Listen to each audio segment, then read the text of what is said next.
welcome to a brand new episode, brand new version, brand new show, the Five Heart Podcast live on Coronation. Wait, let me get this right.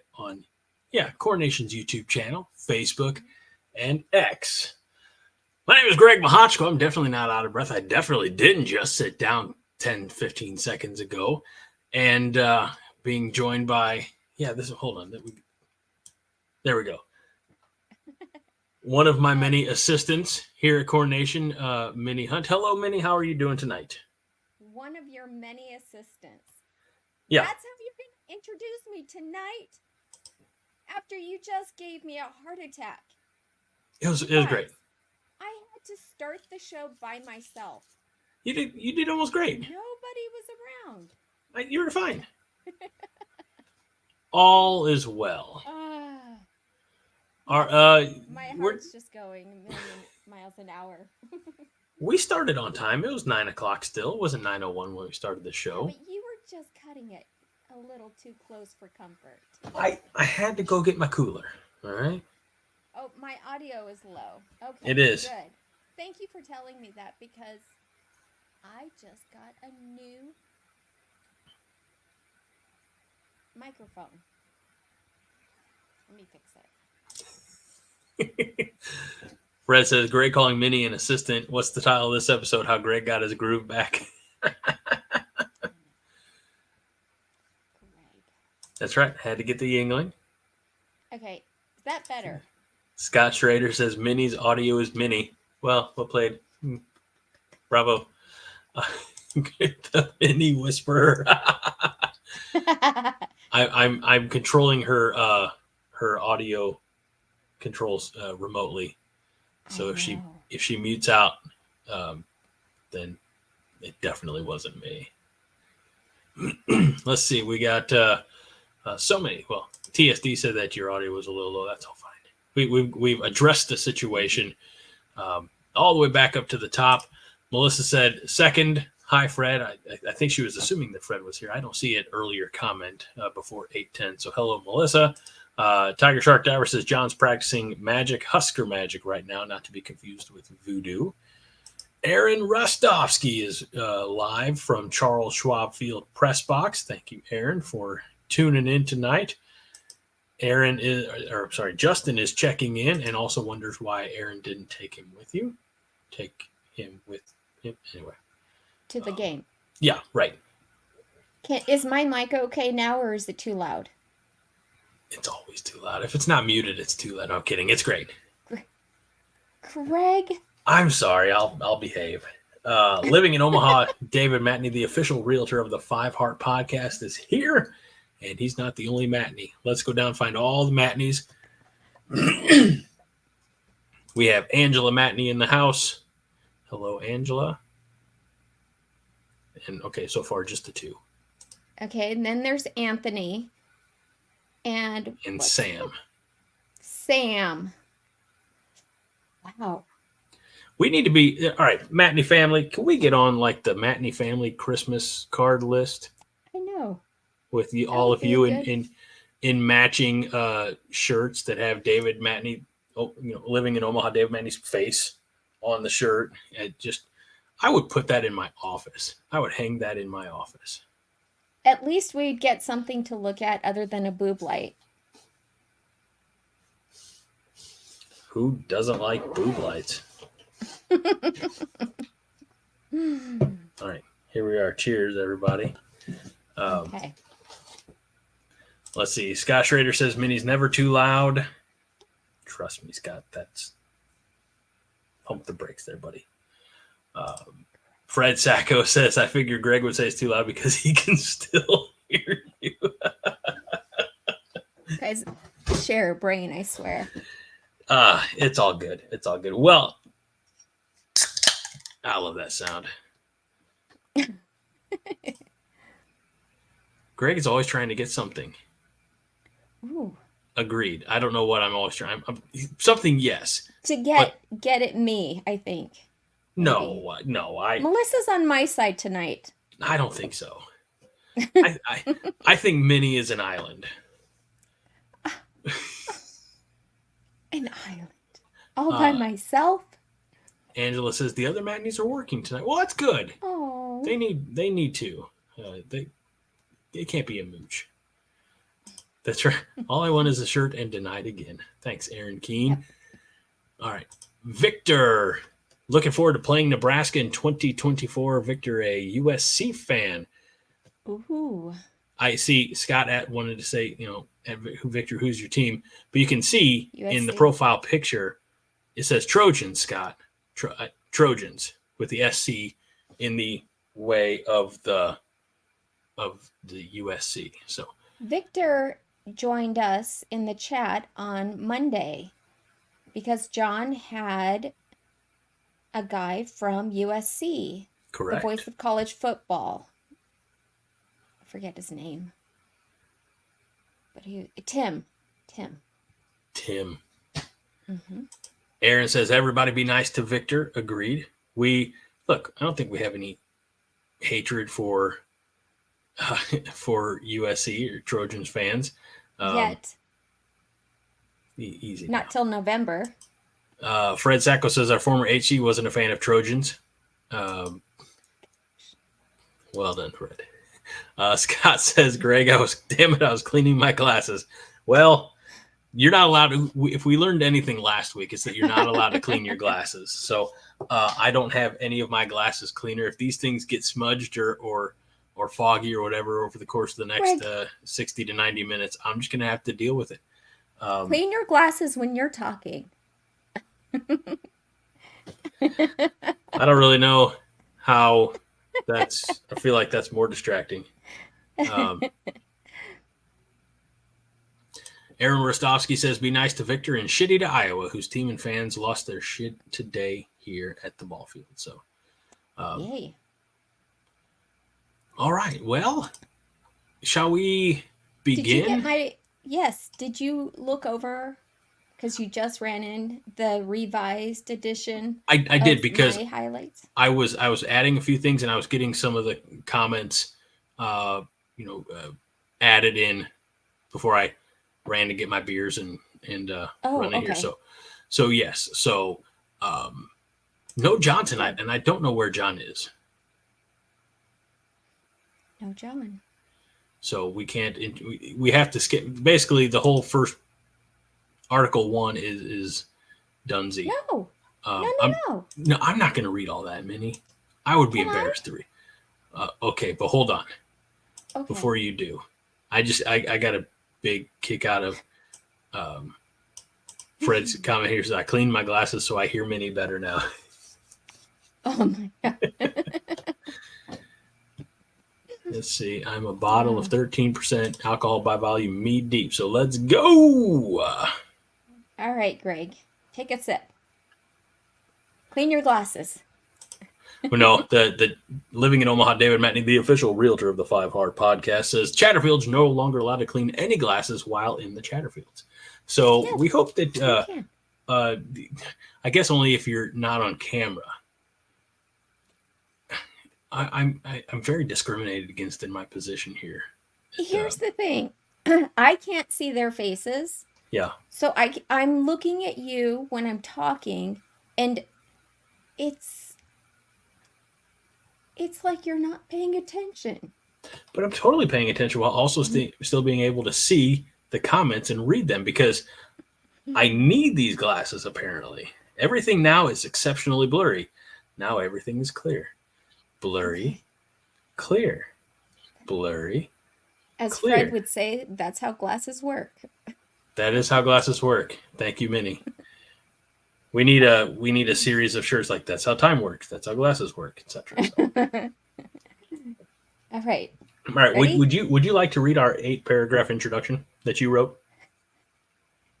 If you are a diehard Cornhusker football fan, tonight's show is especially for you.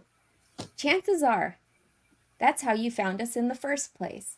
After all, having someone to commiserate the Husker heartbreaks with is the reason I am here and a part of Corn Nation and the 5 Heart podcast. It's a great feeling to look back and say, we made it through that. And tonight, we are ready to bury those ashes of disappointment and discouragement so that we can move forward this season with all the hope of a young college-aged John Johnston. That was poetic. You and Robert Frost. It's like you are the reincarnated version of Robert Frost. Two roads diverged in the Yellow Wood, and sorry, I could not travel both. And being one traveler along, I stood and looked in one as far as I could until it bent in the undergrowth. Oh my gosh, look at you, Greg. Then looked at the other just as fair, and having perhaps the better claim, for it was... Sorry. I wish I had some glasses to clean. Wow. Living in Omaha, David Matney, the official realtor of the Five Heart Podcast, says we're getting pretty heavily regulated on this show. That's right. We didn't know that when we brought in Minnie, that we were essentially bringing in the government with all these regulations. Next thing you know, she's going to start asking for money. Taxes. And I don't have any more to give.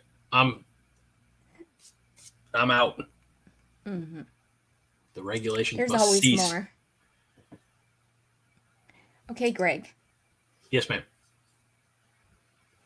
I know you're not thrilled about this particular episode.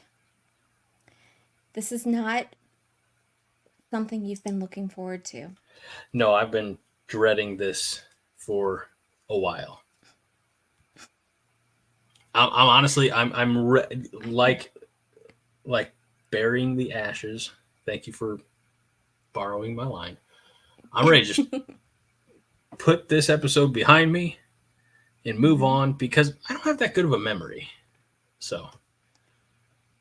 Well, we're going to help you remember tonight. Oh, all right. David Matney, living in Omaha. Say it right. Say it right. Okay. Living in Omaha. Living in Omaha. Phenomena.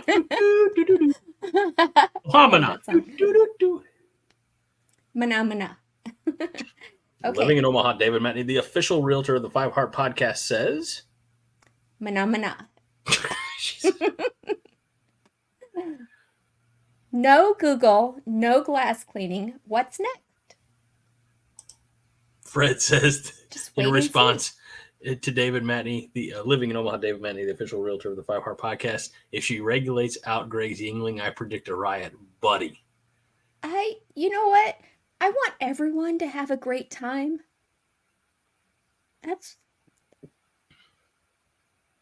I really want Greg to enjoy himself too. But we've agreed on how many Yinglings Greg's going to drink tonight. I have 3 with me. Realize that the longer the show goes, the more beer I need. Mm-hmm. And the vicious cycle being the more beer I drink, the longer the show goes. Tiger Shark Diver wants to know if he can give you Dylan Ryle's phone number as currency, like, when the tax season is due. So, yes, he can. That will work. Living in Omaha, David Matney, the official realtor of the Five Heart Podcast, says he has the torches and pitchforks. So, Mana. And Rostovsky says, David Matney, sit up straight when you type that comment. I'm going to let you read this one, Minnie, because... Aaron Keene. Oh, God. Greg's Yingling consumption is scripted too? The world is ending. Yeah, let me just say this, Aaron. I have 3 cold beers. We have limited fridge space. I put 3 beers in this afternoon. Do that every week for the show. But I have warm beers right behind me. If it gets to that point, let's hope it doesn't get to that point. Greg, when is your birthday? I hesitate to say. Why? I don't know if it's going to fall on a Thursday. Let's double check. Let's double check the old calendar. Nope, falls on a Friday this year. Hot dog. When's your birthday? When is it? It's in the summer months. Never got to celebrate. Never got to have like a take cupcakes and cookies to school or whatever. Okay, let's narrow it down. June or July? The latter. Okay. The beginning or the end of the month? Beginning. July 3rd. Sorry, let's move on. But here's a fun story. A week from today is my anniversary. Oh, how many years? 15. And I imagine that I'll probably still be right here with you all same time. Are you July 5th? Why would you get that idea? Because you said it's on a Friday? Oh, yeah, that's fair. Very close. Very close. I missed being a July 4th kid by 5 hours and 59 minutes. So, wait, Why? are you the 3rd or the 5th? 5th. You are the 5th. That's what Guys, I acknowledge. We are going to be celebrating. No, we're not. Yes, we are. Thanks, Dave. Living in Omaha, David Manny, the official realtor of the Five Heart Podcast, is Greg's birthday in the show notes. No, it's not. None of this is in the show notes. We have abandoned the show notes, and I, for one, am here for it. Okay. No more show notes. We're just winging it the rest of the night. You can't do that. Did you all see the look of panic on her face? Like, for instance, she's like, bullshit. All right. So we have taken some of these opening section comments. And look, I had the honor, the privilege, and most importantly, the obligation, because Minnie forced my hand. And she says, hey, you need to put out a video and remind people about what we're doing this week on the show. And let's get some ideas. Let's get some comments. And I did. God damn it. It is red. It's red, you son of a bitch. Red. It's not orange. It's true. I don't look good in orange. I don't look good in anything. I don't look good out of anything. I just don't look good. Anyway, burn the show notes. We're going rogue. All right. So I had the honor to put together a quick minute video just saying, hey, this is what we're doing. We're talking about some of these bonehead plays, some of these heartbreaks. It's all going to be part of this week's show. And I put that out there as a short on YouTube. And some of you saw that and commented. We thank you. And the first comment we're going to address is Colin Grimes. And Colin, we used to see Colin quite a bit here week in and week out on the Five Heart Podcast. And we haven't seen Colin in a while. But Colin says, sounds like the worst idea for an episode ever. Those moments haunt me constantly. I don't need an hour-long ass kicking. You can tell Colin hadn't been around in a while. We're well beyond an hour.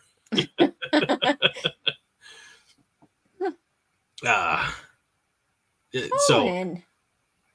Really? I don't think he's here. Worst idea?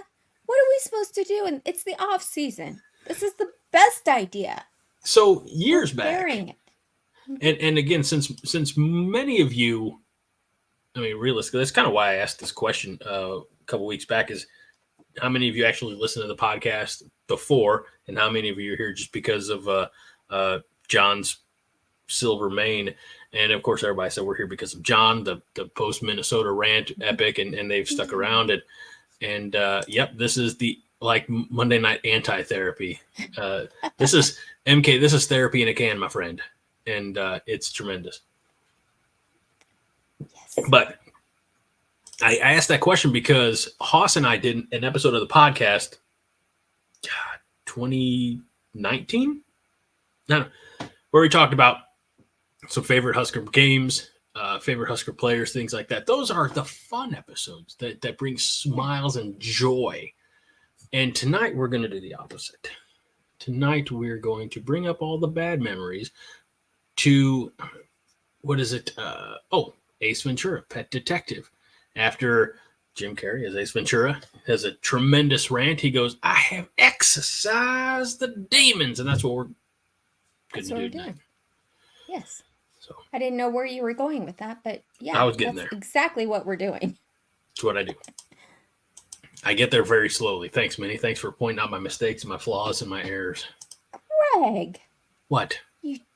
you're flawless. Bullshit. Trust me. I know. I know who I am. All right. So the first one we're going to talk about is it may be the most egregious on the list because what it did, hey, he made it. He's here, but he made it. Oh, Josh hey. Hansen in the house, and Fred knew he would arrive. The bromance is tremendous. I don't have images for most of these. I was able to clip some of the comments as we go along. We'll hit some of those, but probably the most egregious. I'm going to get it out of the way now, and that is the 2009 Big 12 championship. Because we're talking about these are some of these are self-inflicted. You know, the bonehead aspect. Some of these are just pure heartbreak. And the first thing I think about when I think about heartbreaking Nebraska Cornhusker football losses, I think of 09, Texas, Nebraska in the big. I think it was at Arrowhead. Somebody can correct me if I'm wrong on that. And what a weird side conversation we're having in the Chatterfield about The Empire Strikes Back. Yeah, Star Wars movies. Stay focused, guys. Come on. We only get to talk. Stop cleaning your glasses, people. Wow. Okay. Thanks, Fred. Jerry World. Perfect. Hold on to that, Mr. Madney. All right. So I've been corrected more than once. I appreciate that. I need to be kept in check.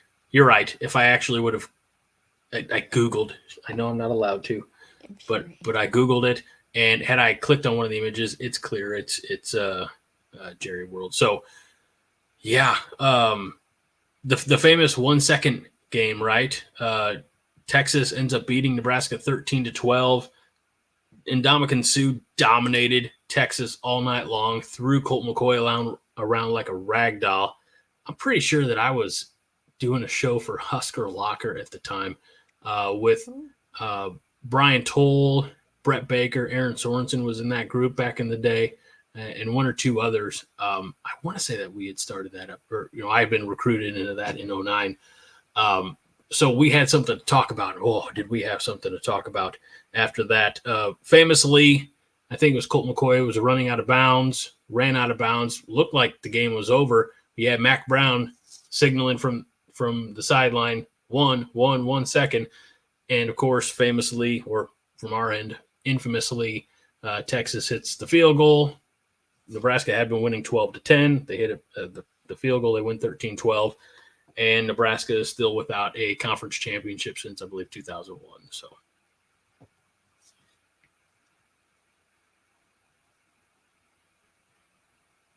did we learn anything from that?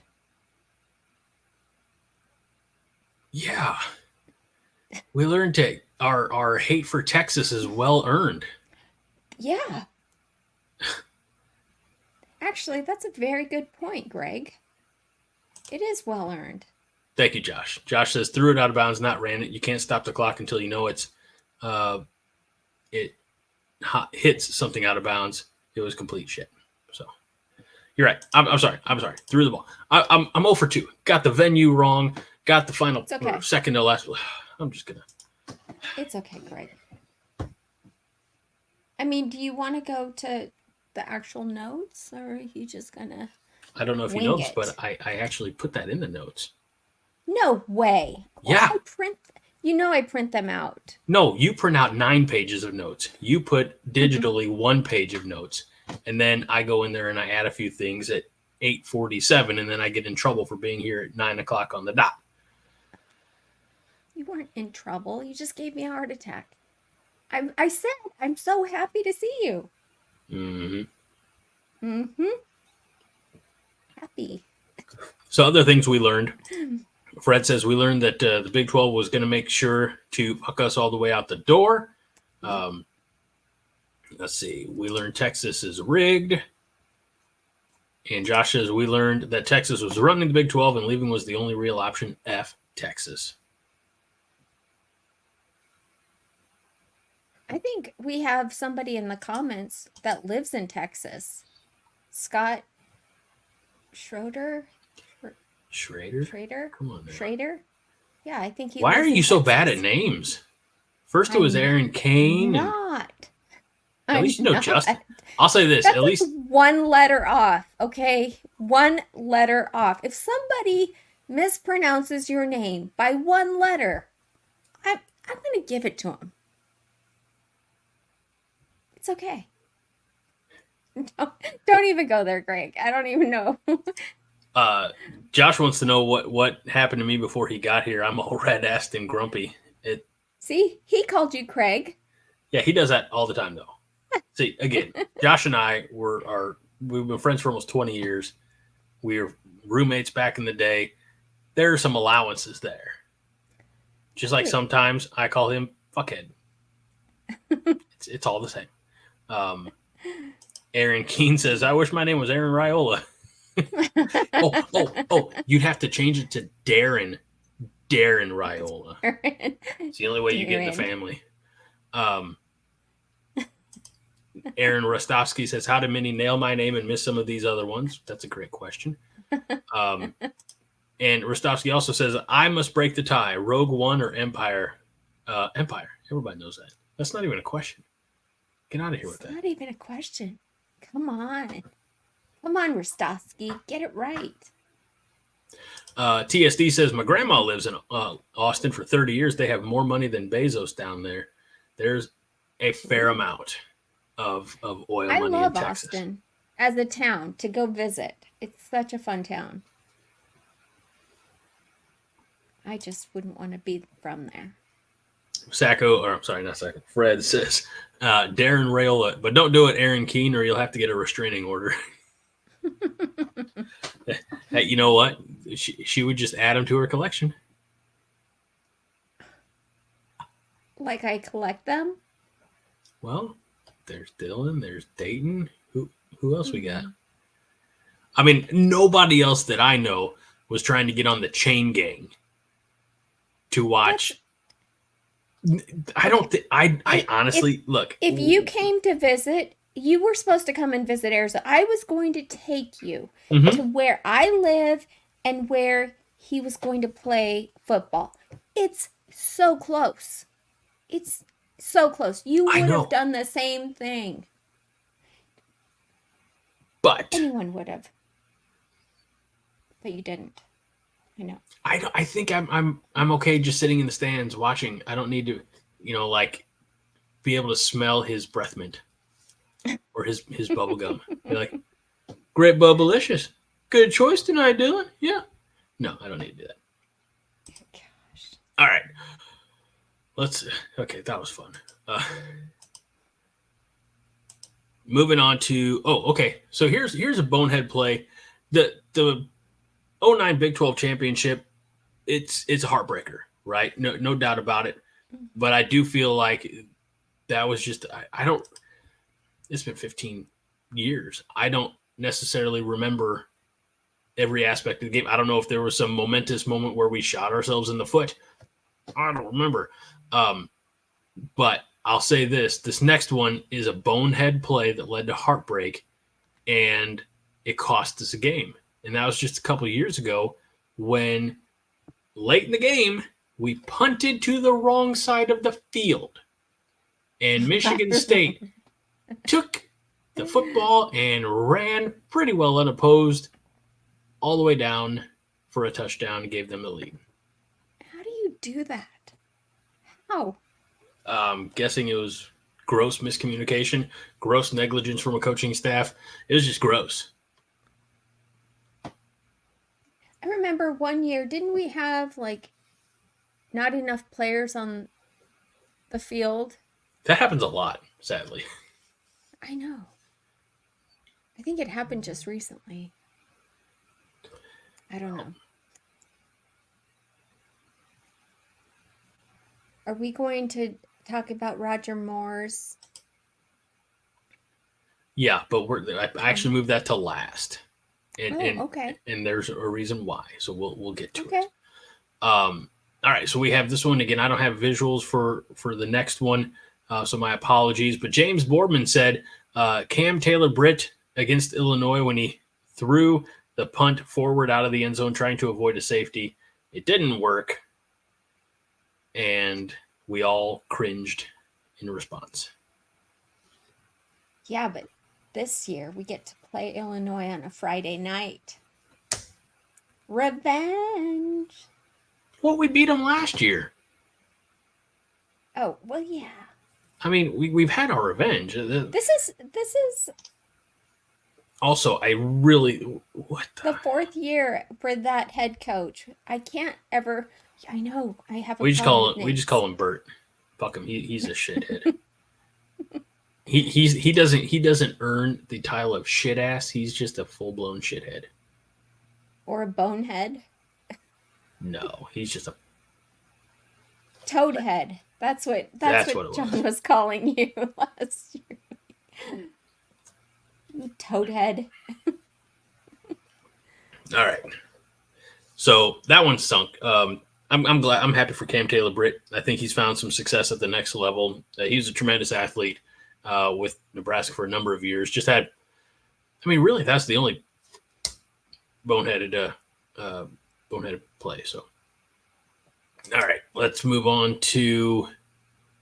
Here's one from the comments from that little video that I did, and this is from the Real HN1. Says most heartbreaking Nebraska loss in recent memory. The 2019 Colorado game, up 17-0 at the half before a complete defensive meltdown. To top it off, we didn't have a kicker who could kick a 48-yarder in overtime, sealing the 34-31 loss. That loss should have foreshadowed the rest of the Scott Frost era.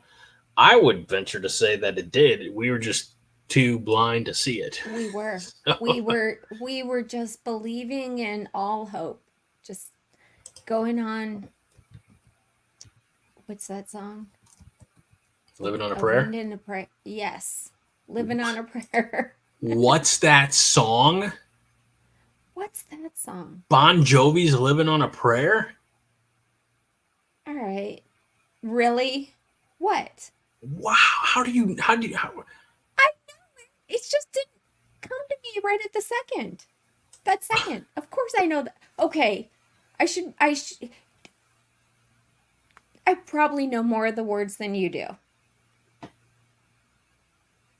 Oh, we're halfway there. You might know the words, but your melody is way off. I know. I'm totally tone deaf. That's right. I will song shame anybody and everybody for any reason. Cheers, Fred. Also, Rostovsky says, how are you not drinking more reading these? I'm trying to pace myself, I guess. Trying to be responsible.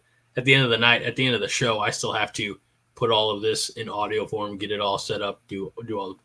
I can't just be sloshed, when this show's over. Mm-hmm. I feel like some days that would help.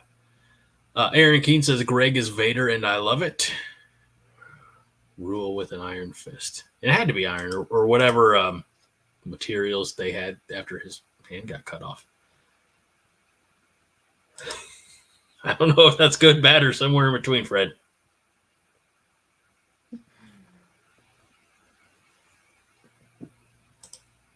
I would say, Minnie, what's the next one? But you don't know because I changed it up. Yeah, you did. No, that 19.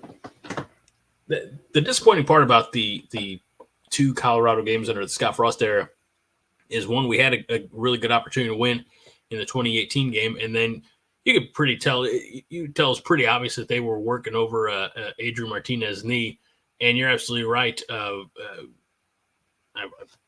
going to put his name. He's not a regular. The Real HN1. We're up 17-0 at halftime. Our defense just got gassed, I think, and we just not having. Somebody made the comment earlier that we went a lot of years without a kicker, but we had to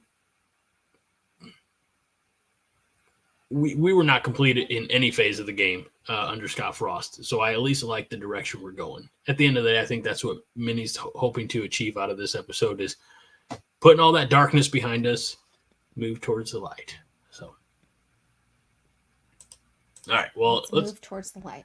Let's move towards light. Let's move towards a Chatterfield's comment on that video. And that's old Freddie Sacco, who says, biggest bonehead Nebraska play was firing Frank Solich. Oh, I like that one. I wanted to know why specifically, though. Why did he think that was... Because he's been a fan a while. Why is that the biggest bonehead play? Is it because you think that's the start of the curse? I think that's part of it. There are two schools of thought. I believe about Frank Solich, and I never met the man, and as many of us know, or hopefully all of us by now know, I only became cognizant of everything, in the early aughts. Right, I was working in Northwest Nebraska, it was Frank Solich's last year. I think there's the people who think that Tom Osborne should have never named Solich as his heir apparent. And then and for probably a lot of reasons that makes a lot of sense, because who wants to be the guy to follow a legend? I guess we're going to find out what's going to happen down in Tuscaloosa this year now that Nick Saban's not there. And Kalen DeBoer, I believe, who had some success as a head coach at Washington, but realistically was not there a terribly long time. And can that success translate to the SEC? We just don't know. So there's that, that pressure of following someone like Osborne. And I'm not used to comments being popped up that I'm not popping them up. I'm cleaning my glasses right now. Oh, I'm kidding. I'm kidding. And then there's people who think that, Fred was let go too soon, that he didn't have time to, I guess, fully implement his system or whatever their side. And I don't know the right answer. Let's see. Fred says, it set us on this road to ruin we've had since 2004. Solich was an Osborne, but he wouldn't have run it into the ground. I agree. I do believe in that regard that he at least had enough respect for the program to not do wholesale changes. Look, we saw this with Solich. And we've seen this with, I think Fred Hoiberg's done a nice job of changing his philosophy. Because it's what Callahan tried to do, at least initially, because he couldn't flip the roster. He wasn't Deion Sanders. He couldn't, have that amount of turnover roster. They just didn't have that option. He tried to take players that were suited for this particular style of football and adapt them to his style. It's the opposite. It's what Fred Hoiberg tried to do, but what we saw this past season with what Fred Hoiberg has succeeded the most with is working with the tools you've got. I'm not calling any of these players tools, but working within the confines of the abilities that they have. And so, yeah, and from Fred's point of view, it's hard to disagree with. I don't think the players that were on the roster were a particular style of football player. And then Bill Callahan comes in, and it's a whole different ball game. And we saw the results from that. So I want to point this out. Living in Omaha, David Matney, the official realtor of the Five Heart Podcast, says we get in family fights over the firing of Frank Solich. I wonder. It's interesting between David, Angela, Sam, and Anthony. Who's on what side? Yeah. How are those teams divided? I'm very curious. They needed to have a fifth Matney to break the tie, because it must be like split down the middle. No pressure, David and Angela. Jeez. I mean, not only does she expect a fifth, but the baby better come out ready to know some things about college football. We got to know where they stand.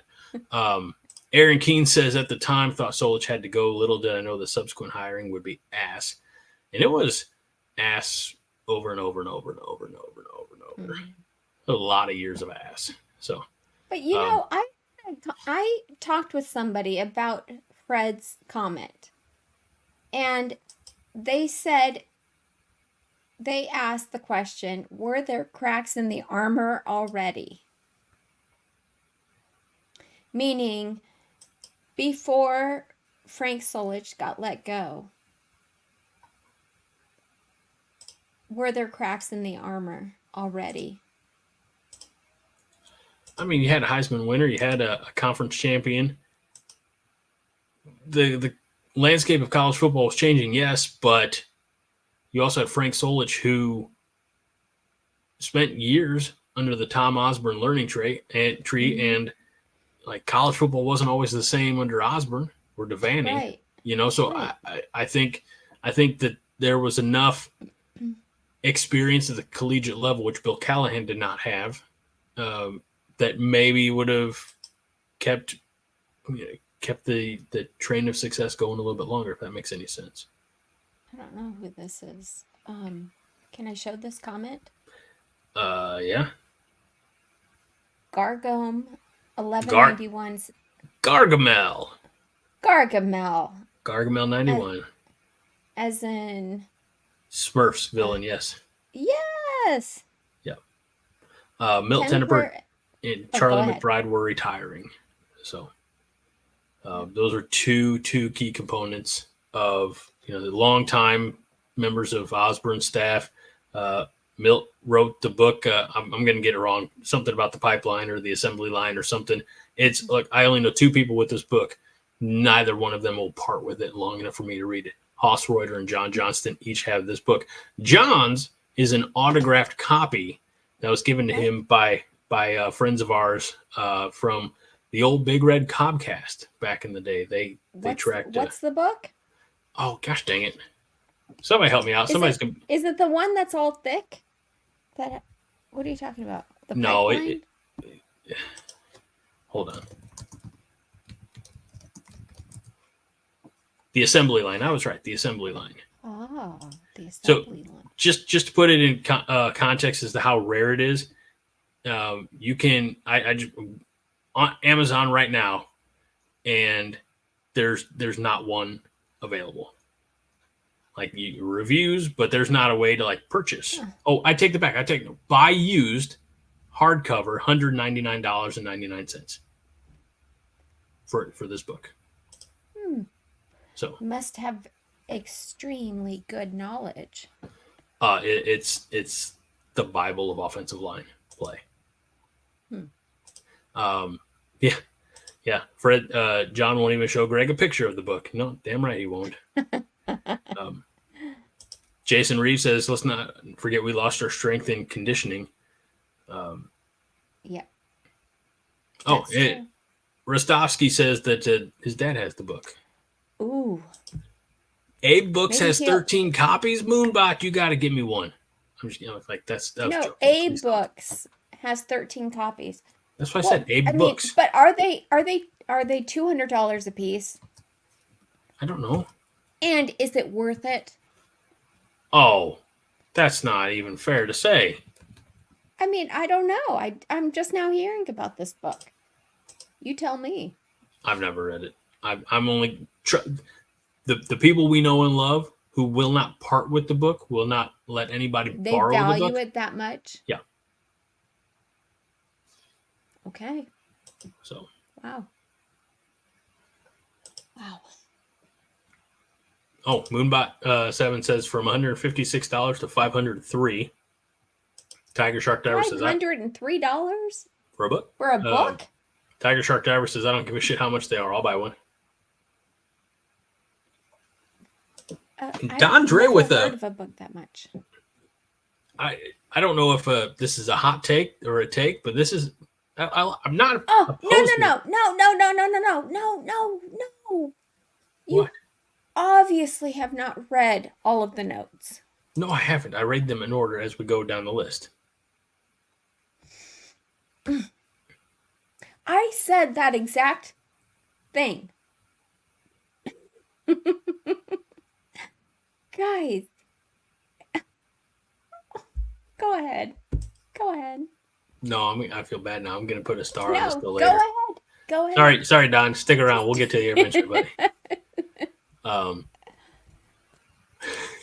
Melissa says, there Greg goes again, trying to get stuff. Hasn't worked yet. I'm going to keep trying. Eventually, John will send me like a Tootsie Roll. I don't know. That's weird. Tenniper316 says, for Milt, so love the world. Well played, Aaron Keene. All right. Yeah, nothing from John. I have sent John books, by the way. I have sent John books I thought he might enjoy. It's Unrequited Love. Aww. What not? You haven't sent me anything. Did you want a graphic novel about the history of beer? Because that's what I sent John. No. But he doesn't even drink. He did when I sent him the book. That's how long he's had it.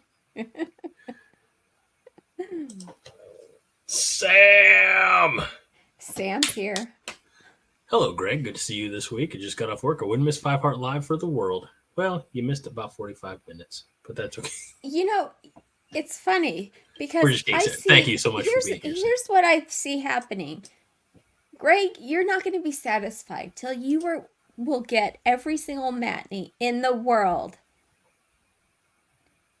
on this show. I'm surprised at this point the matinees don't have their own show. I know. They should. It'd be, instead of living in Omaha, David Matinee, it'd be living with the matinees in Omaha.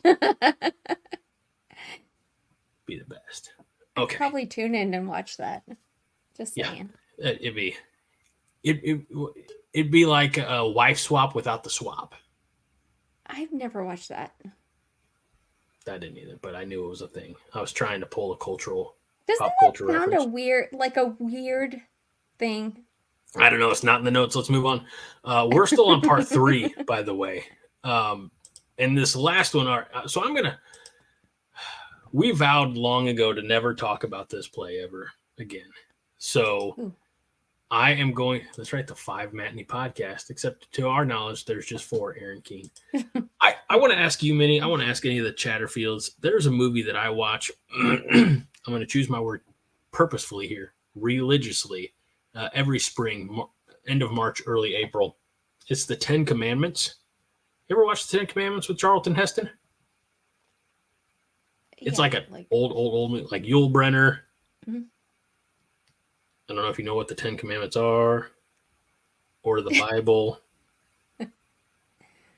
Yes, I do. Okay, cool. I do. Okay, so this... I've heard of it. That's right. Yeah, thank you, Josh. Trying to make a pop culture reference and has to stretch for a 20-year-old show. Fred saw the movie once, but fell asleep or had it on and fell asleep. Yeah, that's what I remember. I mean, it's like a 4-hour movie, but it is one of those classic epics. Cecil B. DeMille. Thank you. All right, we're gonna do. Is yes, Carlton Heston? Is he Moses? I don't know who Carlton Heston is. I know the Carlton. It's not unusual. Who the hell's Carlton Heston? The guy with the hair. Charlton Heston. And I mean, I don't know the guy with the hair. That's him. Charlton Heston. Oh, where did we go wrong? All right. So anyway. One letter. Yeah. So, no, I mean, they're yeah. Anyway. Yes, living in Omaha, David Matinee, the official realtor of the 5 Heart podcast. Charlton Heston does play Moses in this story. Carlton Heston is if you ordered Charleston off a Wish. Carlton Heston is a research fail. And Josh says, no, all I can see is Charlton doing the Carlton. Well, he ain't doing a whole lot in his box in the ground. But I couldn't help it. Josh says, why is Greg's camera showing us his blurred, dirty glasses Yingling vision? Why? I didn't know that was a thing. Clean your camera. Is that a thing? I don't know. Perhaps. There. All right. Now Thanks. it's better. I'm allowed to clean things apparently once again. Thanks, everybody. Thanks, Josh. All right. So, anyway, after Moses is exiled from Egypt, before Pharaoh's dead, he said, he made an edict. He says, never is the name Moses supposed to be or to be uttered in the land ever again under pain of death or whatever. And as he's lying there, he's like, with my last breath, I break my own rule and say the name Moses. Moses. And I say all that. We got off on this entire side tangent because we're going to mention the play that we vowed on the show never to mention again. Never. And you have to go to Ireland in 2022. The onside kick to ruin all other onside kicks for us forever. I never imagined that I'd be laughing about it now, though. God bless ever. You. Man, that's awesome. Yeah.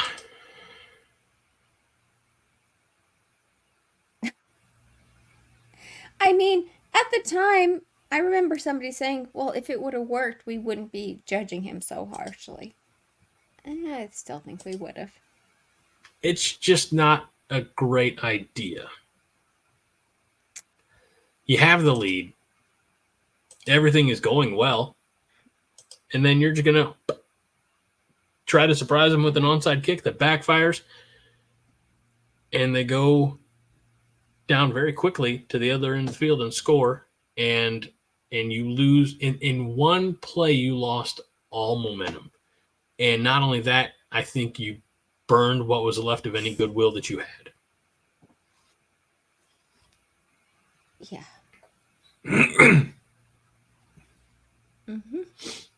That's it. That was the comment from Roger Moore from last week.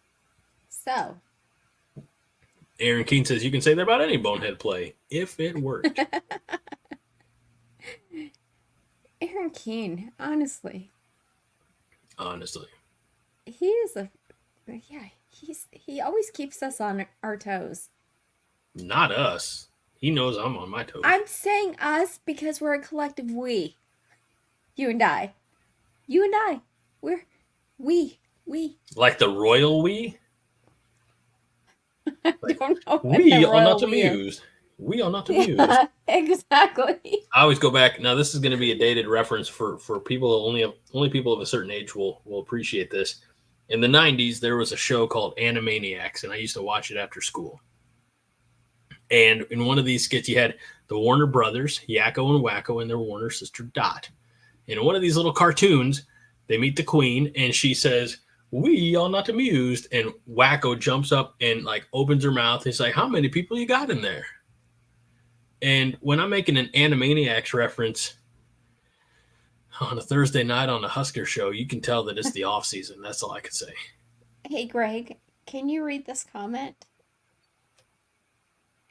Living in Omaha, David Matney, the official realtor of the Five Heart podcast, says, I have a confession and Sam can verify this.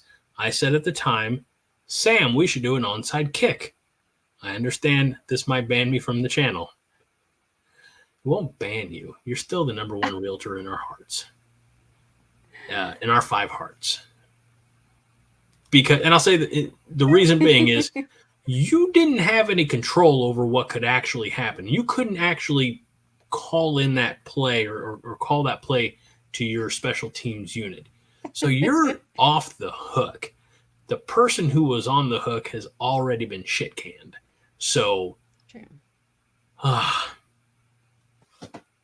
It's true. All right. I got to scroll up.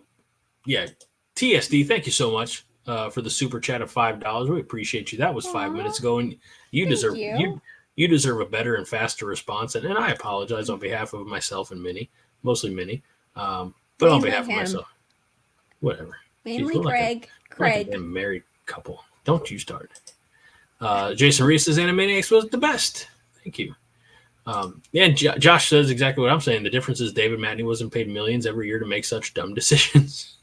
We still love you, David Matney. Fred says, I don't even know who you are anymore, David Matney. Get those pitchforks. and Sam backs it up. So, it's truth there. All right. Interesting. Well, I think, yes, we have officially gotten to the end of Article 3 on our almost 2 full pages of notes. So buckle up, boys and girls, because it's going to be a late night. This would be a great time to do the housekeeping element. And for me to remind you to subscribe on YouTube if you haven't already. And I know many of you haven't. God bless you for it. Hit like on this video. Make sure that you hit that bell for the notifications. And it's important that you do that. And I'm here to tell you why. Because our good friend and yours, who's in the comments, who's with us right now, Mr. Andy Harris, says, I need to make a notification. I always miss the beginning of the show. Yeah. Notification bell. And you'll never miss the first 45 minutes of the show. That will, at least tonight, seemingly go on for another hour and 45 minutes.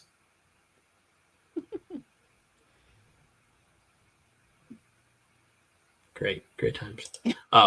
So for those of you on Facebook or on X, God love you. I don't know what y'all need to do. Comment some more. Facebook. I don't know if X, if you can comment. If you're just watching on X, that works too. Make sure that you throw a follow, a Coronation. You probably already have. Throw a follow to the number 5 Heart Podcast as well on X. That's Coronation is run by John, but also Andy, Husker Mike. A few guys have their hands in that particular pot. The 5 Heart Podcast is just me. So it's also pretty dormant until football season, full disclosure. And we want to thank Living in Omaha, David Matney, the official realtor of the 5 Heart Podcast, for 5 Coronation memberships. I believe that he'll be sprinkling those out or he or the algorithm will be sprinkling those out to some of you as we go. So Fred says, David Matney trying to buy his way back into the family. That is a great response. So thank you, David. Thank you, Fred. Thank you, everybody. Andy Keene says, Aaron Keene. My fault. Andy, join the Noti gang. Sorry, I made a mistake. I'm allowed to. I don't know what you drink during the show. I drink beer. I drink grapefruit soda. Fresca? It's refreshing. Yeah, either Fresca or Diet Squirt. I haven't had Fresca. Let's see, my grandpa passed away in 95. I probably haven't had Fresca since 1995. I love it. That was the beverage of my grandpa's house. Although he would make some pretty wicked root beer floats on summer nights when I'd be hanging out. Yum. With him, so. I love root beer floats. Thank you, Aaron. What the hell? This is just a hell of a mess tonight. Aaron, you forgive him, but when I mispronounce your last name, well, I don't know if you ever apologized. I'm sorry. Yeah, I'm sure I have. If I haven't, Aaron Keene, I'm so sorry. Living in Omaha, David Matney. He wants to know what. Sorry, Justin.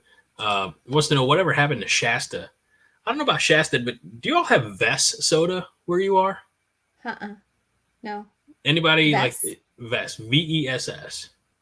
Is that something that they have out in Nebraska, or is more like St. Louis area? It's basically it's like cheap soda, flavorful. Their orange soda's pretty great, but it's what if you pay $2 for well, let's go back to when I was working in a grocery store. If you're paying $3 for a 2 liter of Pepsi, you could get a 2 liter of Vess Cola for $1.25 type of thing. So okay. Living in Omaha, David Matney, the official realtor of the 5 Heart Podcast, says yes. MK says it's been a long time since Vess was here. TSD says we have Shasta, never heard of Vess. We have Shasta. Yeah. I don't know how far the cheer wine goes into the country. Do you know what cheer wine is? I've had cheer wine before. Okay. That's unheard of here. Now I'll tell you what, and I know this is good. Thank you. The best soda. I'm sorry. Let me rephrase. The best soft drink, because I know people in different regions call it, pop or soda or whatever. But the best soft drink, bar none, ski. Ski Never is heard a of it. citrus soda unlike anything else you'll ever find. Made with pure cane sugar. They call it real lemon, real orange, real good. It is regional to my area. Phenomenal. I've been down to Texas a few times, and a couple times I was there, I would visit Brian Toll when he was with us, and I would take him cases of ski. His wife Kelly would be like, "Why did you bring all this ski? It's going to take up all the room in the fridge." I'm like, because the man wanted ski. He was a Mountain Dew drinker. So, all right. Oh yeah. Sidebar. Gosh dang, we're never going to get through the show. Okay. All right. Do you want to talk about number 5, or should we just save that? We're going to table that one. Okay. Because it's TSD, Tiger Shark Diver, and Cornhusker Corner. You were in that portion. Yeah. Just FYI. Well, no, Mike, it's real. It's pure cane sugar. It's not high fructose corn syrup. That's the difference. So it's better for you. It's delicious. I'm familiar with RC Cola. Crap, how are we getting on the? I love RC. That is my favorite. Well, you and Justin are on opposite ends of that spectrum. It is so good. I had this gigantic RC Cola vintage sign in my house forever. Love RC Cola. So much better than Coke or Pepsi. So much better. I wasn't talking shit about corn. Oh, corn syrup. And agree, TSD Mexican Coke or cola is good. I think for the other stuff, you probably got to go Colombian. I don't know. But you can actually find Mexican Coca-Cola in my grocery store. So I'll on occasion get some of that. So, all right. Let's move on. We're going to skip a section. Apologies. We'll come back to it next week. Good. All right. Take us to number 6, because this is where you have a lot of notes that this is a whole 6 and 8 are parts that I didn't even know were going to be in the show this week. So I'm going to sit back and let you drive. Okay. Buckle up. I'm so sorry. I am so sorry, everybody. The Huskers were on such a roll for 30 years. Oh, crap. I could have read it. Greg. Sorry. Continue. From 1970 to 1997, we won 5 national championships and nearly won 2 more. Legendary head coach Tom Osborne had his share of heartbreaks. Who could forget the 1984 Orange Bowl against Miami, in which we went for the win instead of the tie by not kicking an extra point? We tried for 2 points, and Turner Gill's pass got knocked down just by the fingertips at the last second, and the end score was 31-30. Many people believe this was the best Nebraska team ever. Lots of professional talent on the roster, like Mike Rozier, Heisman Trophy winner, Irving Fryer, Dean Steinkuhler, and Tom Rathman. In 1993. Also, wait. Hold on. Time out. The way you read off some of those players, you said Mike Rozier. Give them enough of a umph. No, I would have said if it were me, I would have said Heisman Trophy winner Mike Rozier, Irving Fryer, Dean. You made it sound like Irving Fryer won the Heisman. Oh, no. And we all know. We all know that he won money in dropping passes. Jason Reeves. Really? I think this is a positive comment. Please, I read it as a positive comment. That's why I put it out there for you to see. He loves it. Okay. He loves it. Thank you, Jason. The Living in Omaha, David Matney, the official realtor of the Five Heart Podcast, says, imagine if the show notes actually followed the show. Greg, do you want to bring up Vescola? Imagine if there was like a transcript of this show and somebody had to do a side-by-side comparison between even the 9-page version of Minnie's notes and the transcript. They would be so lost. That by itself would make a fun show. This is Greg's version. This is my version. I like my version. I like your version too. Thanks. Let's go back. No, okay. Carry on.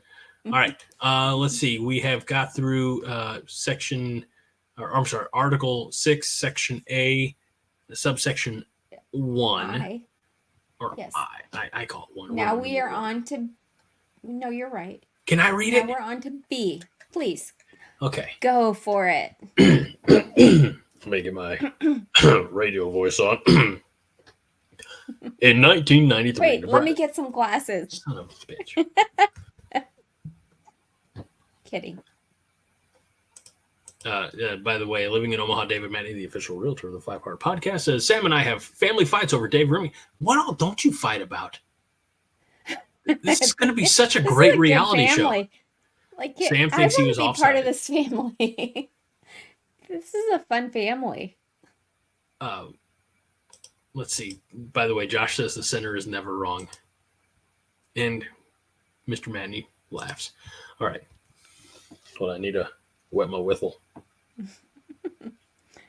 Oh my gosh, Greg, really? What? I'm handing this over to you. B, read it.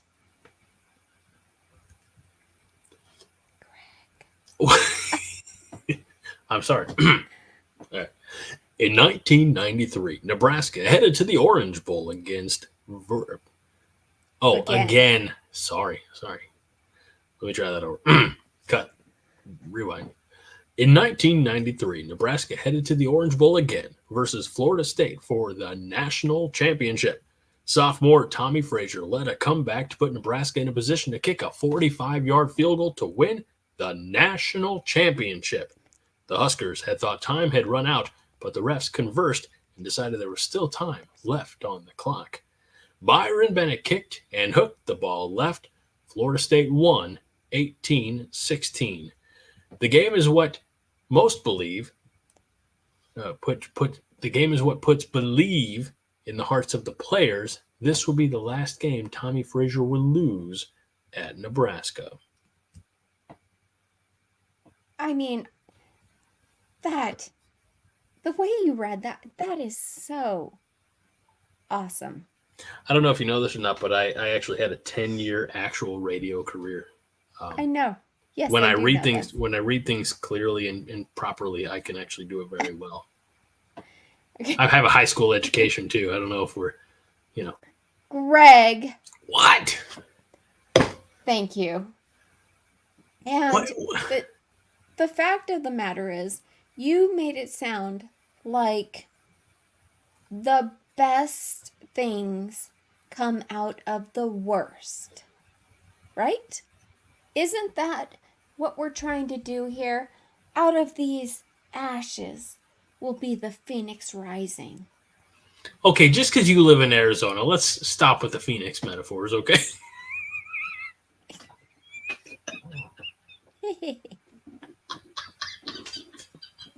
I'm sorry, I laughed more at your little mocking chuckle. I don't have a really good Mr. Howell voice. I'm sorry, Charles. Greggy gravitas. Thank you. That's the way it was. Moving on. And the Phoenix is wearing a Dylan Raiola jersey, says Fred Sacco. Do you realize, Fred, that with that comment, you just left Minnie speechless? I'm half tempted to zip through the rest of the comments and end the show before 11.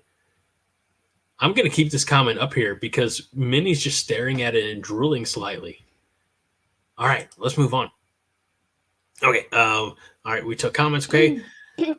In 1969, when No, don't you dare take this part from me.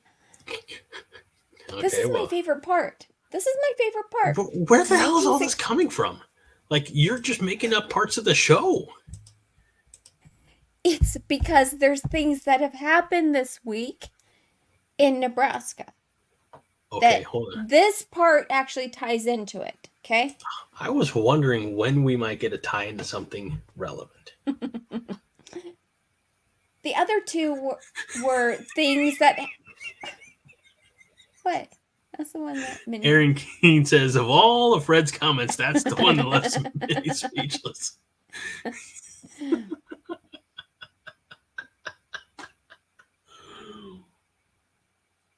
was a good comment. Okay. I think she's going to come back and she's going to find that one and print it off and frame it. Uh-huh. I might. I don't even. I'm not even comfortable with the way you just agreed. Let me just finish this part. This is why there's a restraining order. There's not. Oh, I hope not.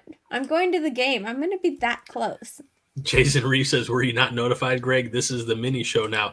I'll tell you, I was not notified. And the reason why is because while I like and subscribe, I did not, in fact, hit that notification bell to be notified of changes to the show. So, yeah. Okay. Well, if you became a member, you might. Well, the way David Matty's sprinkling them around here every week, I'll get one eventually. Okay. Craig. John.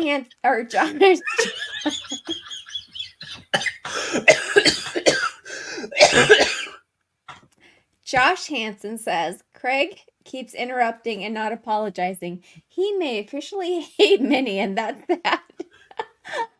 Nobody hates me. I mean, people like me. They really do, Greg.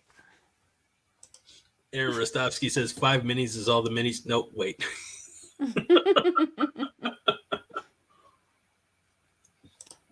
All right. Can I continue? In 1969, when Bob Devaney was the head coach. Go ahead.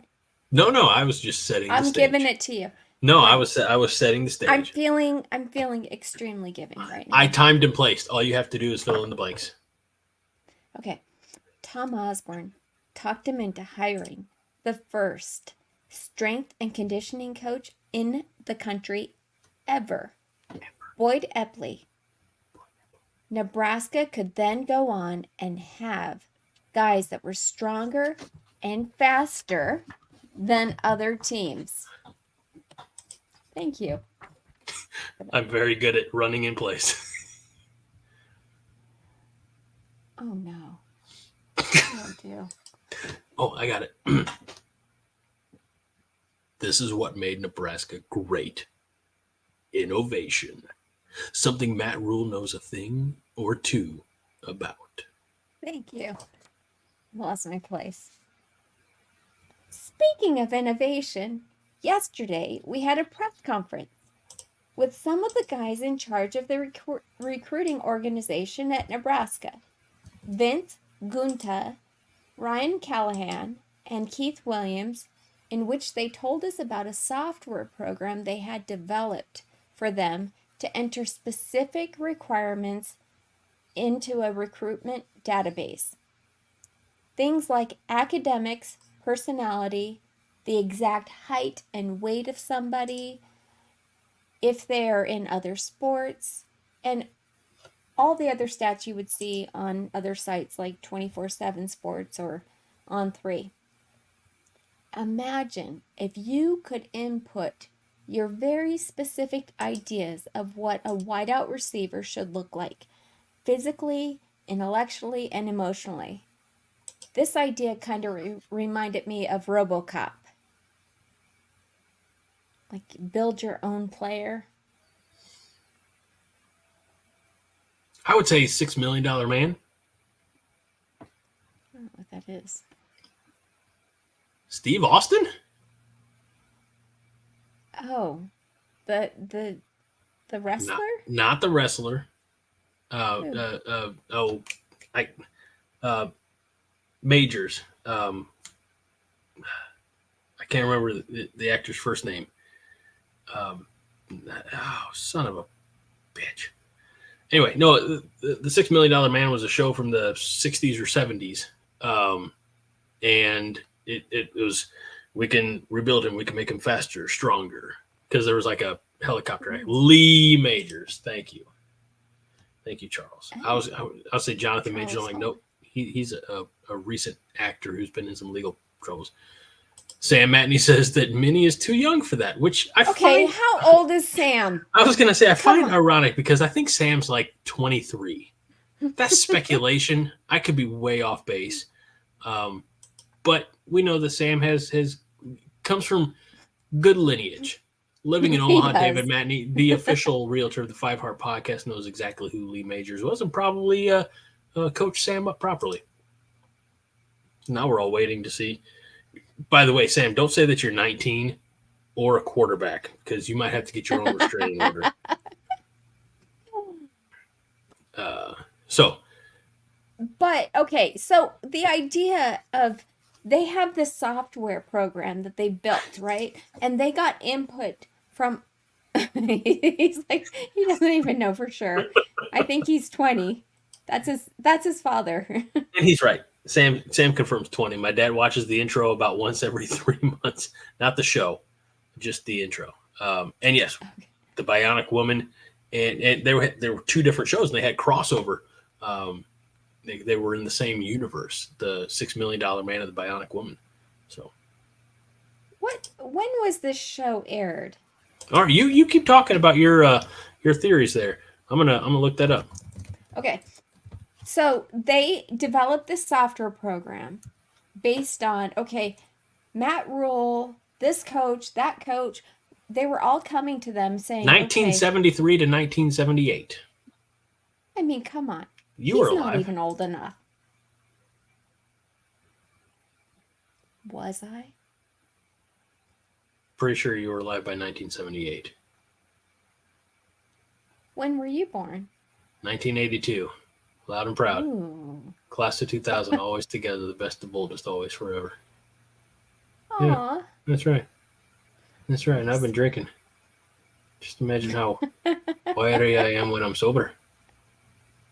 I don't want to know. Your poor wife. Okay. No, anyways, they put together this software program for all of their specific. So basically, they're saying, here's what we want in a linebacker, for instance. But Aaron, with the shout out to Fred, says the Matneys seem to fight over fill in the blank. They do. Good times. They fight over a lot of things. I don't know. I understand that the overall concept of this program. I don't know if I necessarily. I don't want to say agree with it or like it, but I wonder if it's necessary. And by that I mean, there's a lot of things, the intangibles. There's a lot of things that a program can't tell you. That's what they put in there. They put in there all those intangible things that you don't read on like somebody's stat page. That's what I'm saying. Because they just tell your person. And how are they finding your personality? Are they mining your social media data? Well, no. I think they get in front of these kids and they actually, like, everything is kind of, they ask questions to the coach, they ask questions to the parents, they ask questions. So they get as much information as they possibly can. I will say, have you been in trouble with the law? Like, wouldn't that have been a good thing to know ahead of time before we got Arik Gilbert? Eric? Arik. A-R-I-K. I'm pretty sure it's pronounced Eric. You can pronounce it that way. I'm over these names. What do you mean, these names? You give me a hard time with all of these names. Craig. That's fine. I embrace it. So no, I think that from I don't want to say the logistical standpoint, obviously the creators of the software have figured out probably the most effective way to or efficient way to put this data in. But I just feel like it's a little formulaic to tell me about your son. Was there run-ins with the law? What's his favorite color? What's his favorite food? What's his favorite? Who's his favorite Avenger? I just or I mean, I don't think borrow you go into that to borrow some detail. of our commentary from earlier in the show. What's his favorite Star Wars movie? What's better, Rogue One or Empire? Greg, if he says Empire, we know he's too old. If he says Rogue One, we know that he's our guy. You would put that into your software program. That would matter to you. No. It would too. First of all, I'm too poor, old, lazy to develop a software program. No, you have it developed for you. You're running the football team. You have people. I think it's great. I mean, who else is doing this? This is what I consider innovation. That was my tie-in to hiring a strength and conditioning coach. We've developed our own software program. I just think you're trying to find out more about Dylan Raiola. No, I'm not. Do you know what his favorite Star Wars movie is? What his favorite color is? No. I'm sure it's scarlet and cream. Well played. I applaud that one. And would you yell at him if he was cleaning his glasses, huh? He does not wear glasses. Yeah, he's not old. He has excellent vision. So did I 2 years ago, apparently. That's how he can throw it on the dime. I can also throw a ball. Mm-hmm. On the dime? On a dime. Aaron Rostowski says he probably loves Solo. He probably loves The Last Jedi. Let's be frank. We're speaking a different language. Ever was the one with Jar Jar Binks? Jar Jar Binks, I think. Well, which one? Because he was in 3 movies. The first one. Episode 1, Phantom Menace? When was that? 1998. Or 98. Yep. 98. That was the first and only. That's the only Star Wars you've ever seen? Mm-hmm. Like growing up, you didn't even catch like random Empire or Jedi on TV? No. Oh, you all need to get out more. Sorry. Speaking of, Aaron Keene says Dylan probably likes that Jar Jar Binks. We brought it back. All right. Well, let's. I'm going to finish up with section 9, if that's okay. Please. All right. Oh. Graduation. Wait. Good. Sit up straight. Make sure your glasses are clean. Oh, fuck's sake. I'm kidding.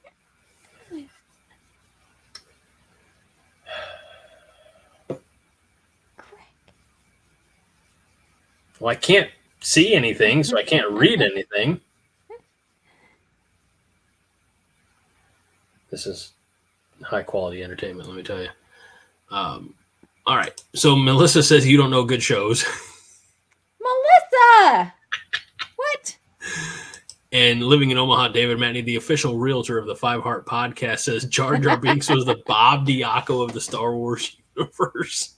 Oh my gosh. And that elicited resounding applause from Josh Hansen and Aaron Keene. And resounding applause is also how democracy dies. We come to find out in episode 3, Revenge of the Sith. So, all right, let's roll here. This past weekend, Nebraska had the largest student athlete graduating class in history. Of the 103 student athlete graduates, 16 were representing Cornhusker football. Cam Taylor Britt and Nathan Gary returned from the NFL to receive their degrees. Brian Buschini received his master's degree.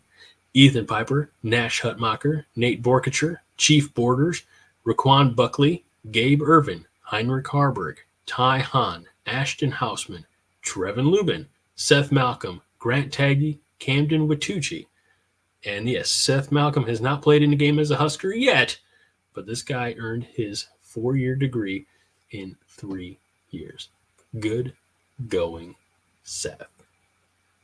And good going all graduates out there, regardless of your athletic ability. Hey, you did it. Many of you racked up a lot of money in student loans, and we applaud you. And I know you're excited for a lot of those loans being canceled by our sitting president. And hey, it's an election year, so whatever works. But I digress. Greg, we're What? not going there. No, we're not. Did you notice one name on there that we kind of often we talk about a lot? Nash Hutmacher? No. Gabe Urban? I mean, we don't Heinrich necessarily Harburg? say his name very much, but we talk about his position. Heinrich Harburg? The long snapper, Greg. Who's that? Camden Witucci. Or Witucci. Oh, yes. The long... He's our long snapper. He's the newbie. And he graduated. He hasn't even played in a game yet. And he's graduated. I find that amazing. He's listed as a sophomore. So. He got a lot of credits at his previous school. Well, when you're the long snapper, and realistically probably coming from wherever he came from, you're the backup long snapper. You have a lot of time to study. Mm-hmm. Mm-hmm. Josh says, dated a gal in college known as the long snapper. Do not recommend.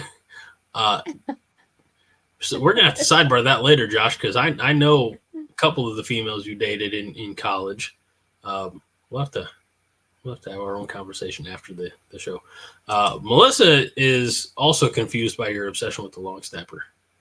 Many. I don't know if you can. It's not just my obsession. It's all of ours. Melissa. I'm not obsessed. She was on my side tonight. She started out that way. I don't think she did. Yeah, she did. She did. Sam Matney wants, by the way, let's do this officially. Sam Matney, the official son, one of them, of living in Omaha, David Matney, it didn't work, never mind, says, I want athletes to graduate to the NFL. Yeah, that'd be cool. I can't wait to see Rank Mast in the NFL. If we're talking about athletes, you didn't specify football players, Sam. Come on. Here's the deal. Nathan Gary was in the NFL. He's been injured. So he came back and he got his degree. That's tremendous. He realized he needed to have a plan B. So it's so good that these guys, and here's the thing. This is insane. On the Huskers website, it says 15 football players got their degree or graduated this past weekend. It's actually 16. I counted it like 3 times. I'm like, oh, they miscounted. Oh. Okay.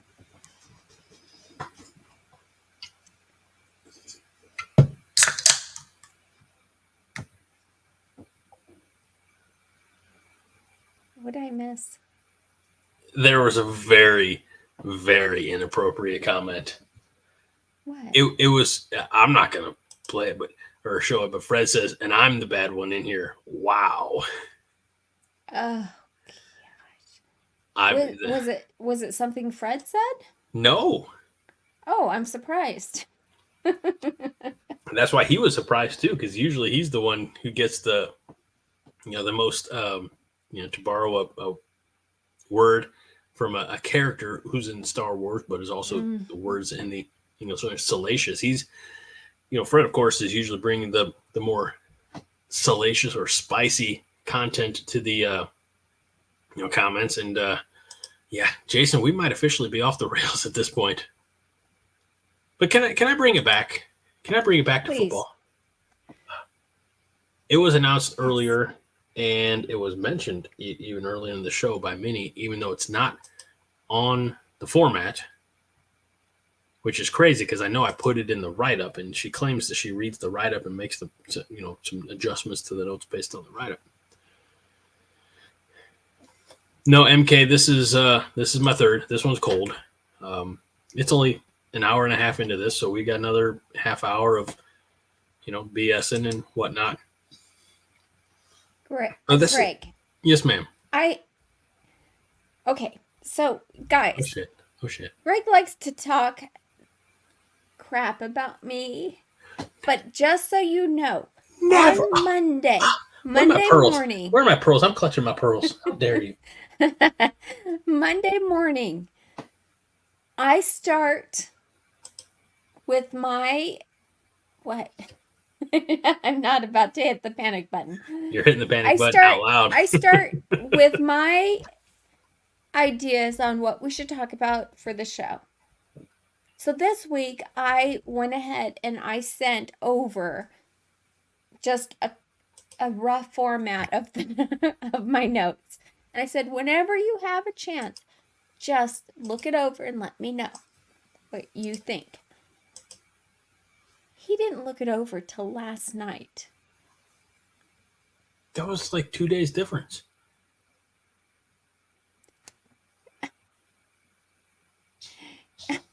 And can we get back on topic? When I say when you have a chance, usually I mean within the next 24 hours.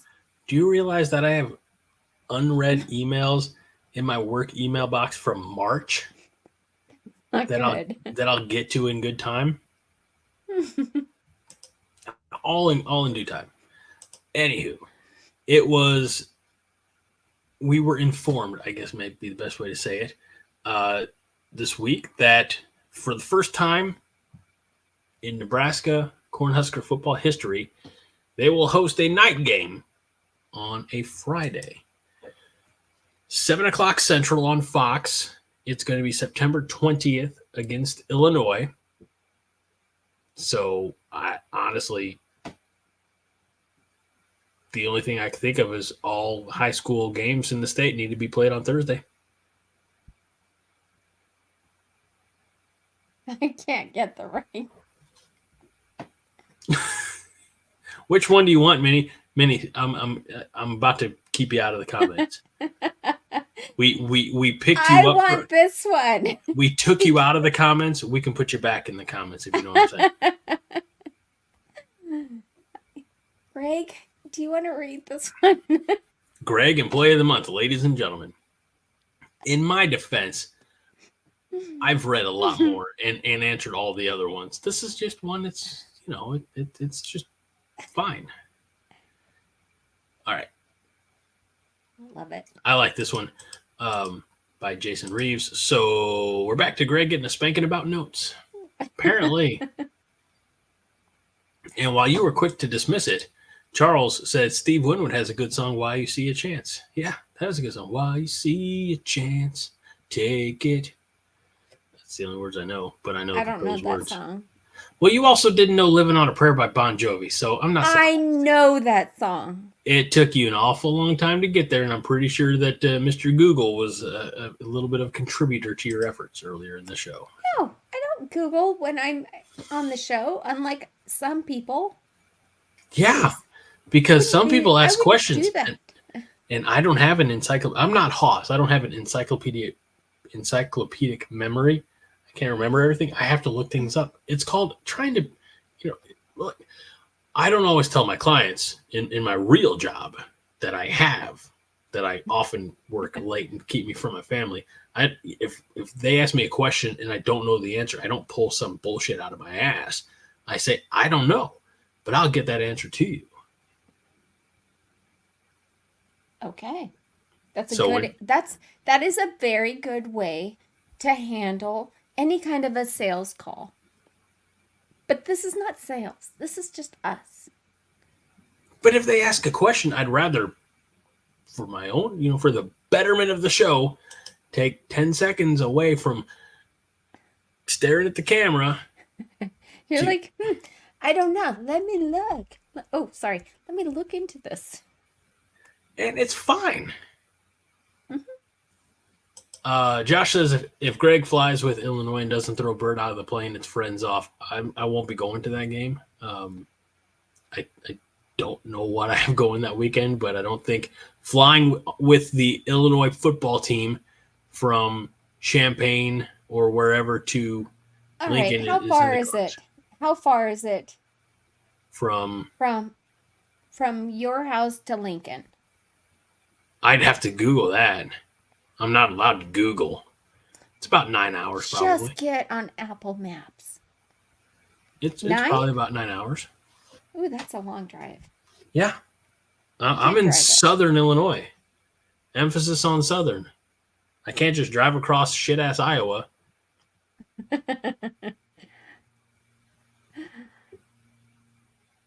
All right, I'm Apple mapping right now. Please. Let's see who gets there first. Well, according to this, it says 6 hours, 59 minutes. So I said about 8 hours. I wasn't too far off. Oh. So 7 hours. 18 hours and 35 minutes. Isn't this just tremendous content for you all tonight? TSD says, why is Illinois called Champagne? Furthest from French top shelf. So they actually spell it different. I'm going to put that in the comments here. Although I'm putting it in the comments here. That's how they spell Champaign, Illinois.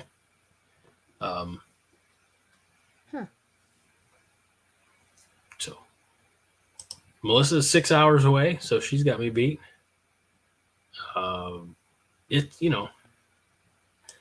Mike Corrigan says there's a famous long snapper from Frontier County, Nebraska, and Josh wants to know if she went to Shatter State College might be the same person.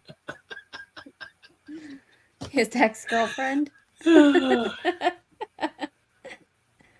Okay. All right. So I am going to do my very best to get to a home game in Memorial Stadium, Lincoln, Nebraska this fall, but it will not be a Friday night game. I was at last year's Friday night game between Nebraska and Illinois and Champaign last year.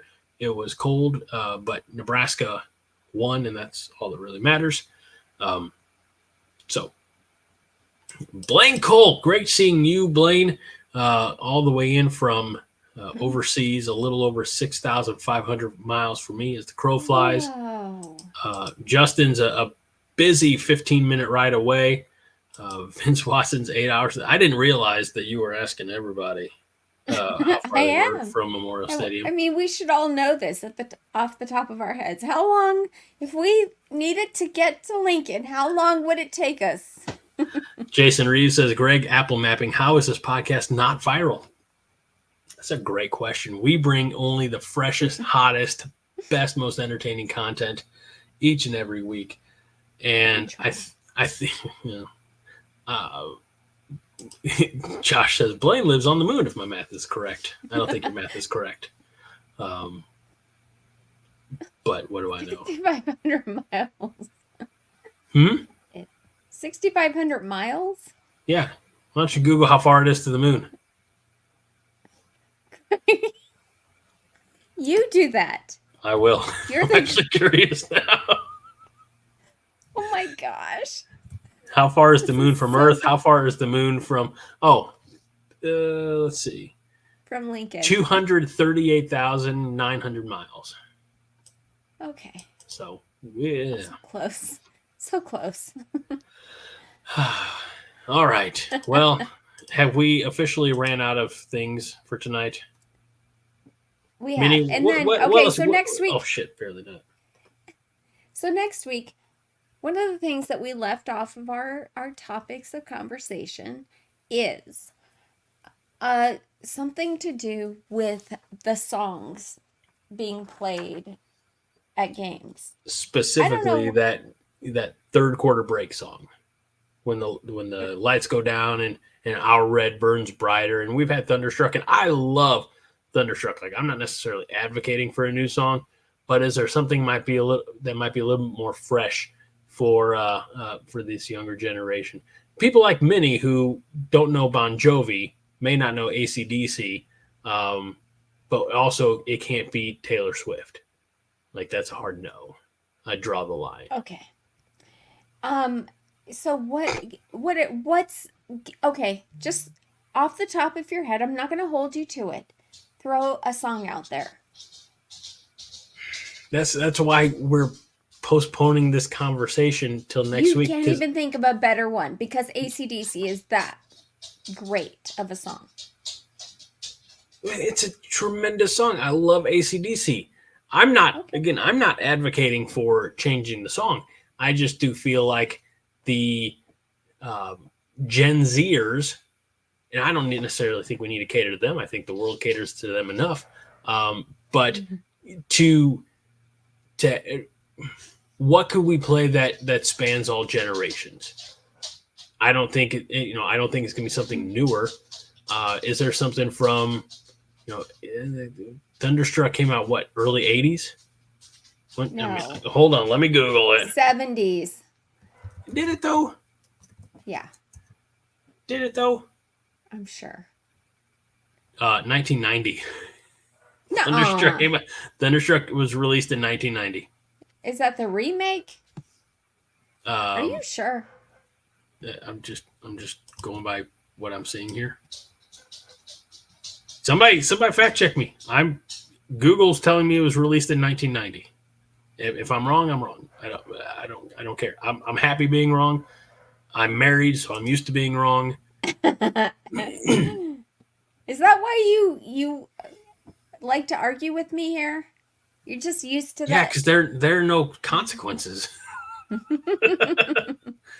This is where I let out all my angst.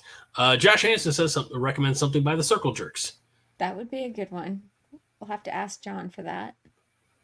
Live and Let Die by Paul McCartney and Wings. Who said this? I gotta show this. Oh, Diamond Dave. Diamond Dave!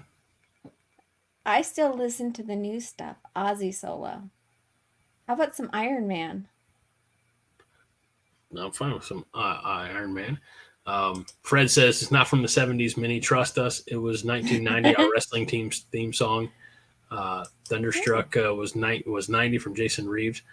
I was mistaken. I honestly thought that it was, a good decade prior. So, apologies for being wrong, all of you. Blaine Cole says "Bling Bang Bang Born" by the Creepy Nuts. "Paint It Black" by the Rolling Stones is Jason Reeves' suggestion. So yeah, that's "Jerk It Out" by the Caesars. This is a hard one. I honestly will have to go through my music library. I have 16,000 songs, something like that. So when I eliminate the garbage, I probably have 100 good songs to choose from. Yeah, I will. I'll look into this. You know what? It's I wouldn't. Yeah, let me work on this for us for next week. I might even provide a small clip here or there if possible. Ooh, so I'll see what we can do without getting kicked off of YouTube. So, yeah, has to be a bit of a quick hitter for that read out thing. Agreed. Hold on, wait a minute. Oh, didn't I? Wait, what did I say, you Aaron? ignored Aaron King? Oh, I'm sorry. No, Aaron. Apologies, sir. Mea culpa. I vote Cannibal Corpse, but that's just me. It says Aaron Keene. Nothing personal, sir. Please. Jason Reeves says he swears the fact the crowd would rock "Paint It Black" after the intro. So. Okay, why don't we just go in a totally different direction? Just now, whatever you said, all I caught was Copa, and then I was like, Copa, Copacabana. Well, I said mea culpa, culpa, which is Latin for I'm sorry Her name was or my bad. Lola. She was a showgirl. You've never heard that song. Well, you say Lola, and then I think of the song Lola, which is by Eric. What's his name? The guitarist that almost was in the Beatles. Oh. I was thinking by Ray Davies. No, that's not it. Layla is the song. No. But then I hear Lola, and I immediately think of Yoda. Thank you, Fred. Back to Star Wars. Yeah, which was a Weird Al parody, which is tremendous. Which might be. Thank you. I thought it was Charles. Lola was the Kinks. Weird Al did a parody of it called Yoda, and we're back to Star Wars. So. It was Eric Clapton. Who did Layla? I'm not going to trust your. Jason Reeves says Back in Black deserves a spot on the list. Yeah. Another AC/DC. I love Josh Hansen gets extra bonus points for this John Mulaney stand-up comedy bit. I'm not going to get into it. It is. It's not. We don't have time for it. And I won't do it justice. But if you ever have 7 or so minutes to kill and you want some top-notch comedy, type in John Mulaney on YouTube, and it's the Salt and Pepper Diner. And you'll get this tremendous story about Tom Jones. Josh, bonus points to you, sir. Let's see. Charles Hula says Layla is in Futurama. That's actually Leela, Taranga Leela. I know that because I watch Futurama every night. Yeah, that's right. Salt and Pepper Diner. See, we're all cool. It's a good group of people we have. How much more time do you folks want to give us? At this point, we've stopped talking realistic. This is my third and final, but it's still pretty full. So. I think that's it. Well, then if we discuss all these songs, we can't talk about it next week. Oh gosh. What did Fred? Salt and Pepper push it real good. Our former head coach loved that one. Well, our former HCSF, who would have that song in his playlist, also Talk Dirty to Me by Poison. I have that on my playlist. Josh says he thinks that YouTube video is called The Best Meal I've Ever Had by John Mulaney. It is worth the watch. Trust me on that. I had a boss once in radio, honest to God, terrestrial radio, who this was like a soft rock type of station, like the top 40 hits of yesterday, like the 80s, 90s, and the songs were just coming off the top 40, that type of station. And towards the end of my terrestrial radio career, I was like, I'm going to do something different because I just don't give a shit anymore. And so on Fridays from 2 to 5, I had the Friday free-for-all where people could send in their request. And if it was kind of close to the format, I'd play it. Like I played Kiss's song Beth. I played, a few that were like just, a little bit more out there. Mm-hmm. And one Friday, somebody requested they wanted to hear, they were challenging, see if I'd actually play Crazy Train by Ozzy Osbourne. And I said, yeah, I want to play Crazy Train. Not at all a formatted song. But I'm playing it. My boss comes in like a minute in the song. He's like, what song are you playing? Our IT guy was in the studio at the time. He says, Ozzy Osbourne's Crazy Train. And my boss goes, you can't play music that nobody likes. I was like, you need to get the fuck out of my studio. Yeah, good for you. I didn't say it, but I thought it. Like, this song's a banger, And in the in the colloquialisms of kids of today, this song's a banger, and you need to see yourself out the door. So, Yeah, what's wrong with him? Mike Corrigan says, I don't think there are any show notes. There were. We just. Yeah, Mike. This is what Greg does. Fred Sacco, He not at goes all a off format. Not at all a formatted song. See, Greg not following format since forever. Sam, we appreciate you. We don't know what we're doing here still at this point. I feel like this is after the credits of Ferris Bueller's Day Off, and we're like, the show's over. Go. So we thank you, but we also apologize to you. Anything for John, but I won't do that. Walk right into hell and back.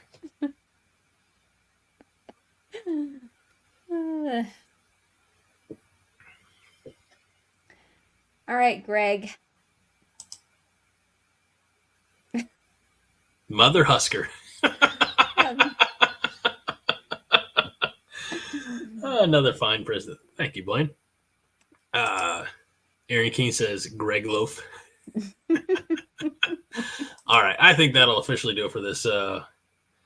Wait a minute. Hey, Minnie, did your boy make it to Kansas City to train? Last I heard, Melissa, you know you're opening up a can of worms. That's fine. I got a little bit more beer to drink. He was in Omaha last weekend for the Supernova volleyball game. That's it. So I don't know. Probably. I think Melissa, the answer that moving. His sister's moving to Lincoln. What? You interrupted me, and you didn't apologize. That's how I know I'm working with you and not Haas. I mean, that's not the only reason, but it's one of the more glaring ones. Okay. All right. That is it for this episode of the Five Heart Podcast. I don't know what we do without you good folks in the Chatterfields in the comment section joining us each and every week. You make my day. This is so much fun. I laugh. Sometimes I cry, usually when Minnie yells at me and tells me I'm not allowed to clean my glasses. I don't know where I was going. All right. So we appreciate you. You have been tremendous to us. And words can't express my gratitude. Why you keep coming back week in and week out, I'll never fully understand. We're not holding you hostage. And there's no financial reward for sticking through a show. Yet you still show up and show out. And thank you is all I can say. So for my friend and moderate nemesis here. I'm just kidding. Mini Hunt. Guys, this is... Oh, go ahead. Finish, Greg. No, because when I finish, the show ends. So you better get what you need to say out now. So the reason... I'm just going to finish with... The reason why I wanted to do this show is because there was a point in my fandom that I used to be somewhat... well, very distraught after a loss. Like, let's just say I felt like really low. And they call it the sports fans blues, okay?